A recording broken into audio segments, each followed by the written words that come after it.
Hey guys, it's Crazy M, and today I'm bringing you the new Armored Kill trailer breakdown.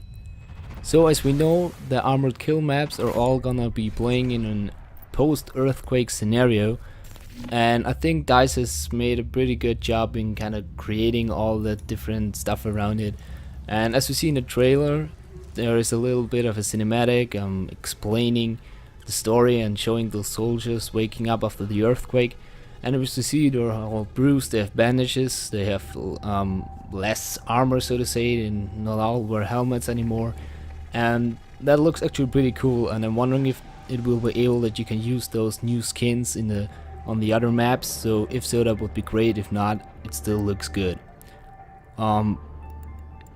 As they approach the situation here, you see a vehicle in a second that's standing over there. It's actually one of the new ones. I'm gonna put a screenshot of that up later and we're gonna talk about it a little bit more. Actually going to be new in the Aftermath expansion pack. First off, we get a new game mode called Scavenger.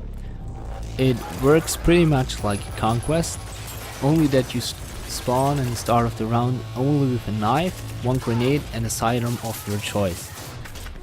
You then go around the map looking for weapons which you can pick up.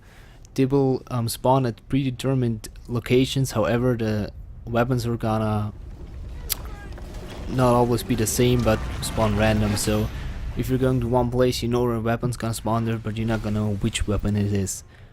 So it behaves like Conquest. You gotta keep flags to read the enemy tickets, but you only got the weapons you find, and every weapon you find only got 1 or 2 mags.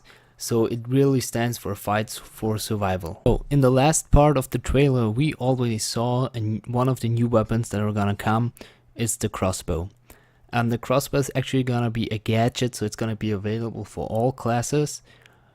We still don't know which gadget slot yet, but I believe it's gonna be a third one, so it's gonna be instead of your medipack or your small or whatever it is for the other classes. Anyhow, the crossbow comes with 4 bolts. The first one is a normal bolt. The second one is a reconnaissance bolt, so you can say it has a motion sensor on it. So it is for exploring areas. You can shoot it and it's gonna land somewhere and you're gonna have a motion sensor in that area. The third bolt is actually an explosive bolt, which is supposed to be good against a lot of infantry. And the last bolt is actually a high velocity bolt or something like that in that terms, and it's gonna be for sniping people. The crossbow also has 2 optics. One is the sniper optic, which is gonna be a 8 times or 7 times depending on which fraction you actually spawn, and the second one is, I believe, a red dot as far as I know.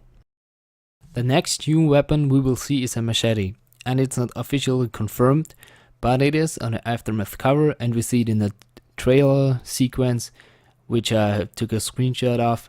So I believe that this one is gonna be in there, and I'm curious if we can choose between a machete and the normal knife. It was already demanded to be able to switch between the premium knife and the normal one, so I hope that they will put it in there. Still, a machete is really like a survival tool, and this is a really cool thing.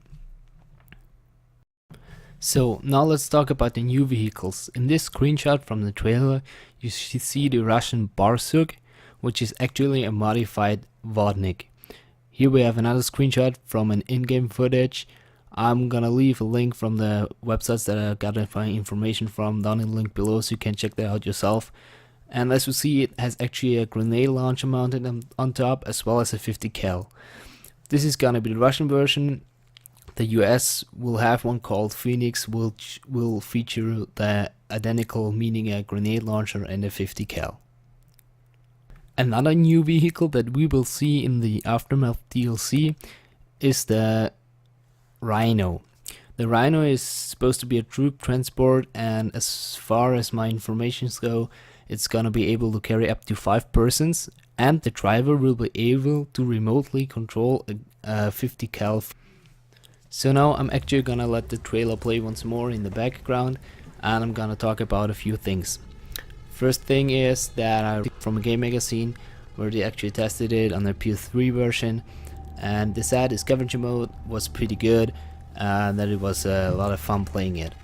Another thing that is sad is that the crossbow is definitely new and is a fun experience, but it's not as good as it may seem, since it is not the best at everything. It can do a lot of things. It can fire explosive bolts, it can fire the motion sensor, but all the other gadgets do it better. So you can choose one gadget and that does things pretty alright, or you have one gadget that does it really well, so it's not really overpowered or anything like that.